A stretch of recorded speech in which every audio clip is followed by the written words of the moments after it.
état baa ngi nii budget ngi nii administration ngi nii diplomatie ngi nii demal nga wane sa mënin nga def sa programme ñun ñu dem opposé wu. kon ñun dañoo logique dañoo am cohérence ci li ñuy def bi ñu demee ba gis mbas mi ñëw ñu xam ni lii nag danger la moo tax keroog bu ñu woowee teewe nañ fa ànd ak nag bañ fay dem xamoon amul dara lu ñu fa doon xaare loo xam ne lu sérieux la dara waaye contexte bi ñu tolloon ku ñu woon nga ne dew ma sénégalais ci boppam ñoo dul comprendre nga bañ a dem waaye amul dara lu ñu fa doon xaare ndax jikkoog borom lu kenn mënul far la ñu dem ca bañ ca génne it bokk nañ ñu néew ñi fa dugg génn ne ñun duñu joxe carte blanche parce que profitoo ci yu mel nii tiital sénégalais yi tiital leen ba ñépp dugg ne wiiw carte blanche lu waa ji wax ñu ne gongo lu mu àndi ñu ne nañu wote ñun bañ fa génnee yéen a ngi fàttaliku foofu la ñu taxaw ci perrongu présidence ne li ñu gis dalul suñu xel ndax bañ fay dem dañ faa dem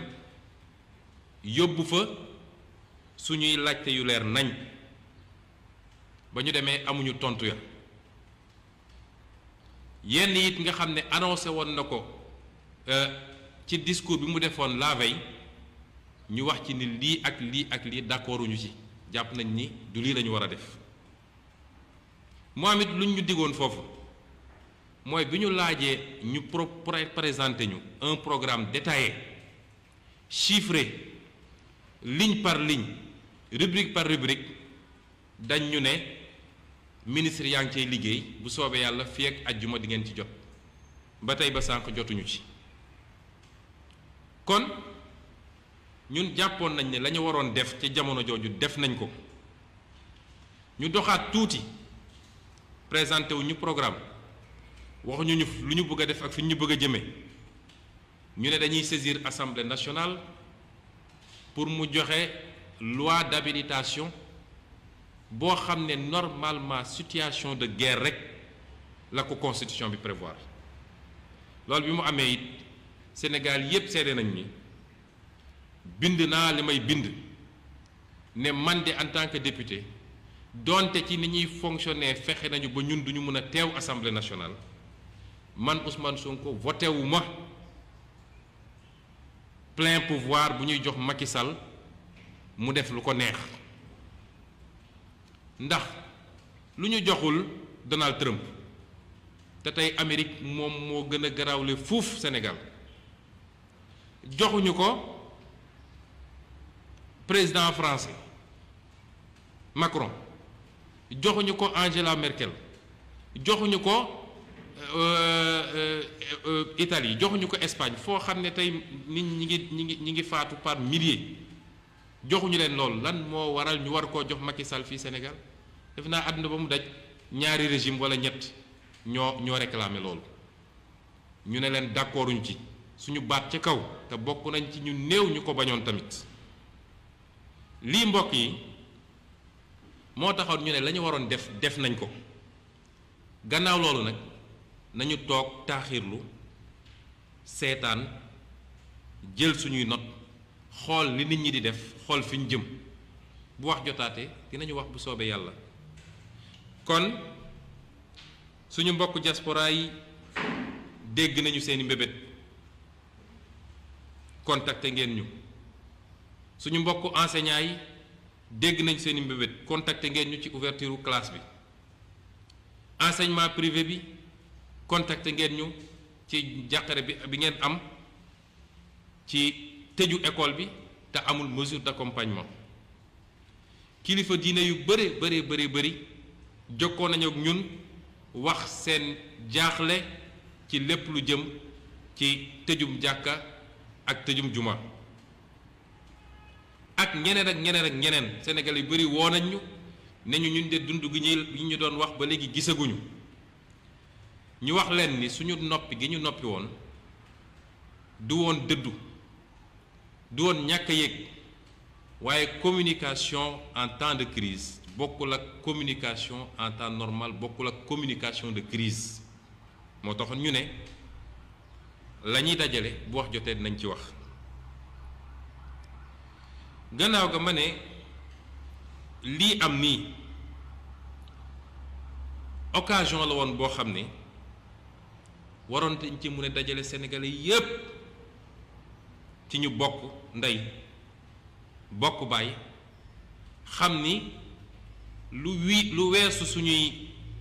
xiiroog ngaayoo politique lu weesu suñuy wuute ci gis-gis ak xalaat lu weesu suñu diversité ci wàllu diine ci wàllu ethnie ci wàllu leneen ak leneen ñun ñoo bokk Sénégal te Sénégal moo soxla ay doomam fi mu toll nii occasion la woon boo xam ne gëm naa ni dootul amati ñaanuñu yàlla sax mu am ñu waroon koo mën a jot ci lu gàtt walla lu yomb lan la ñu waroon def mooy d'abord ñu consulter nit ñi waxtaan ak ñoom consulter nit bokkul ak recevoir nit palais wax ak moom 30 minutes mu dem yoonam loolu du consultation loolu benn cirque bu mag la rek bu ñu organiser woon ñun bañ ñu ciy woo dañ ñu ne opposition parlementaire bi la président wala recevoir waaye keroog gis nañ ni mujj gi kenn xamatul lu mu doon loolu du consultation du concertation concertation mooy li Amérique def France def ko keneen def ko mooy da ngay defar sa programme bu leer nañ bu détaillé rubrique par rubrique ñëw toog ne gars yi lii laa bëgg a def lu ngeen ci xalaat ñu waxtaan ba dëppoo ci teg terewul it yow mi yor nguur décision finale war nga koo mën a jël ci gannaaw nag bu mu jaaree assemblée nationale waaye jaaruñu foofu la ñu def lay la woon dañ doon layoo nit ñi nee naa ñun bañ cay dem xamoon nañ ni dañ ñu layoo waaye contexte day am fu mu toll lii dañ koo defut safaan walla ñu def moo tax mu andi ñu fii ñu nekk nii ole ñu def loolu li ci njëkk mooy dañoo def li tubaab di wax cavalier seul mooy dañoo xëy génne seen décision def seen répartition li war a dem ci ceeb li war a dem ci diwlin li war a dem ci ay garab ak leneen amul kenn kuñ ci waxtaana ñu ne deetu ci waaye ñu passé seeni commande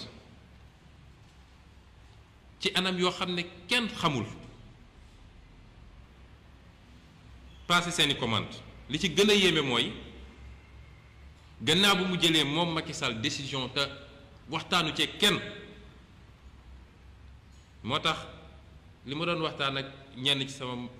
mbokk opposition bi dama leen ne luñ la consulté wul ca bañ koy nas nuñ la ciy boole ca bañ koy exécuter loolu dafa jaarul gannaaw bu mu ko defee dafa dem tànn benn ministre am nga xam ne li ñu doon tooñee ay Karim Wade naan ministère de la terre du ciel et cetera léegi nag dañ daan ministère du riz de l'huile des pistes rurales et cetera dajaleeg 50 ministères teg ci loxoom ndax mooy dauphin ba moom la ñuy xàllal ñu jël mbir ma teg ci loxoom ndax seen conception ñoom ci mbir mi ak ni ñu gisee sénégalais ak rapport politique bi ñu bëgg a am ak sénégalais mooy sénégalais ki koy andil ceeb beeg diwlin bi kooku lay wekk la ñu bëgg mooy ñu ne Mansour Faye moo andi ceeb bi moo andi diwlin bi moo andi suukar bi moo ñu jox ci loo xam ne alalu réew mi la loolu naa ci dellu si ndax sénégalais il faut ñu xam ni nag la ci kanam dina métti de ñu jël ko jox ko mu wëlbatiku def ay commandam dans une opacité totale xam nga problème mu suñu homme politique yi mooy rapport bi ñu am lu bëri ci ñoom bokk ma bañ a généraliser ndax ca laa bokk rapport bu ñu am ak pouvoir ñoom rapport de jouissance la moo tax du ñu mus a wax nguur la ñuy wax nguuru mooy suñ ma falee dama war a noos rek suñu homme politique yi ñu ci bëri ci ñoom bokk ñooy xeet goo xam ne ku ju doon sukuraat ci lalam sax ñu ne ko alalu réew maa ngi ne di rom dina jóg comp ci wàllam doog a ñëw de continuer sukuraatam moo tax la ñu waroon def mooy au lieu ñu def ay transfert d'argent nga xam ne laajul louer camion laajul louer camion laajul commandé ceeb laajul commandé diwlin laajul commandé suukar te ak foo ko munti nattee moo ëpp njëriñ benn moo ëpp sutura ndax dem ci koñ yi dajale nit ñi ñu ran ñu leen di séddale ay ceeb image yooyu dafa rafetul sax ci Afrique ci 21e siècle bi ñu nekk amul sutura nit boo koy dimbale da nga koy suturaal it ñaareel bi mooy ménage yu sénégalais yi bëri na loo xam ne soxla nañ ko lu wuteeg ceeb am na koo xam ne tey nee nañu déplacement bi wàññi nañ ko te moom problème mu tension la am wala diabète soxla naa mën a jënd garabam nit woo na ma booru Fuuta ne ma ñun suñu joxee ceeb lañ koy doyee ñun am nañu ceeb ba noppi ñetteel bi mooy noonu nga gën a mën a dugalee xaalis ci économie bi parce que soo defee transfert sénégalais bu nekk jot li mu war a jot dem ci boutique koñam wala marché koñam jënd moo gën fuuf parce que économie bi yaa ngi koy dundal ñi yoroon seen stock mën a jaay moo gën nga dem jël sa benn waay fële wala sa ñaari waay donc jox leen ay milliards ñoom kese alors que économie bi mu ngi dox te transfert yomb na réewu àdduna yëpp transfert lañu def États-Unis transféré nañu ku nekk $3000 feneen ak feneen def nañ ko doo gis benn réew bu respecté boppam dajale nit ñi di leen jox ay saaku ceeb bu ko defee caméra tubaab bi ñëw di filmer ñu naan famine au Sénégal ak famine à bërëb sàngam amul sutura te ñoom amoon nañu fichier ba noppi ndax fichier bi ANSD defar rek on a 588 000 ménages ci koo xam ne yow nee nga 1 million de ménages ngay ciblé bourse de sécurité sociale sécurité familiale yi naka lañ koy joxe dañuy def transfert c'était le moment ñu associer les opérateurs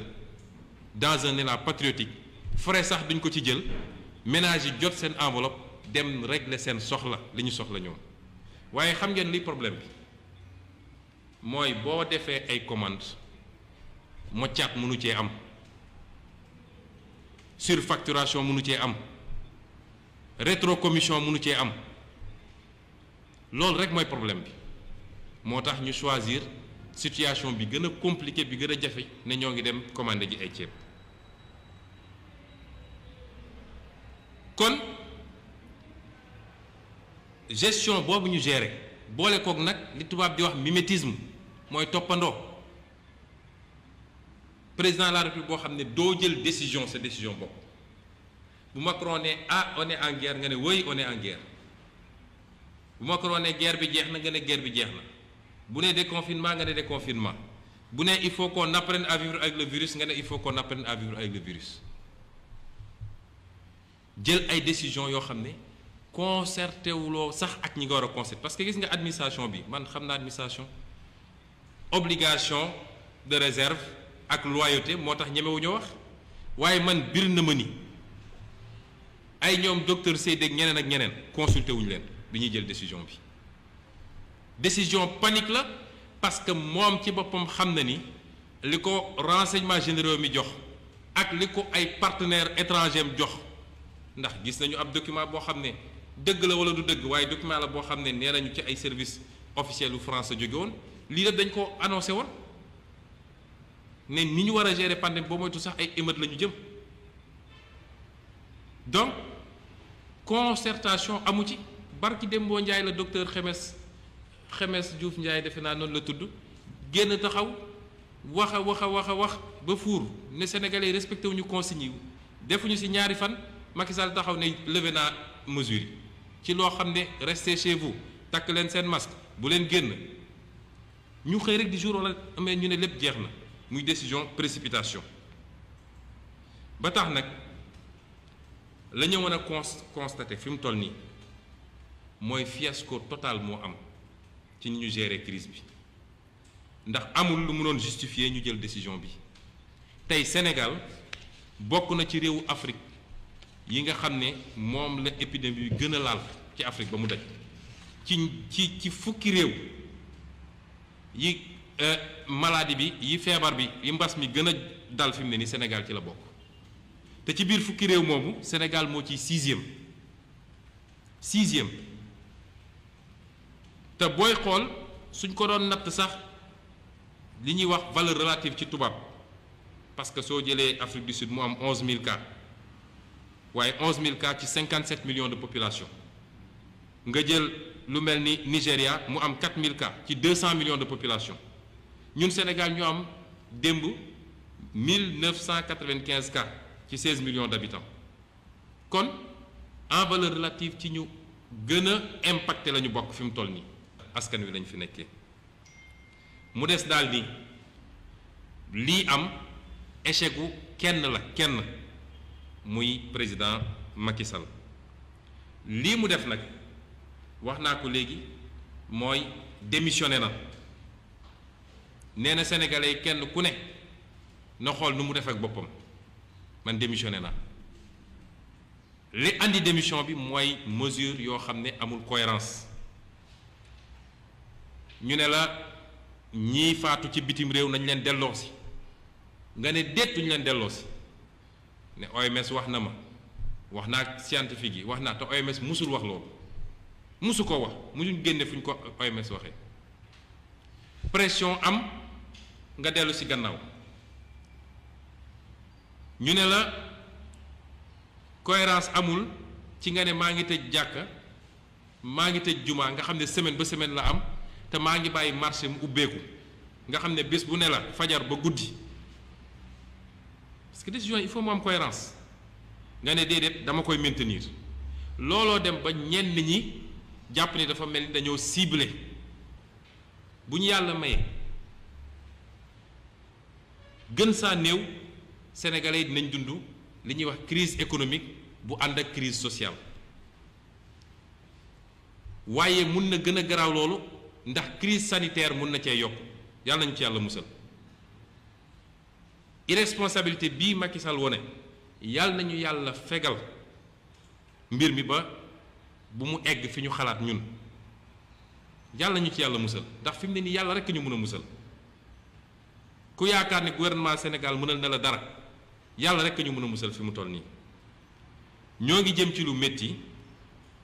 mooy Sénégal yëpp nañu waaj ni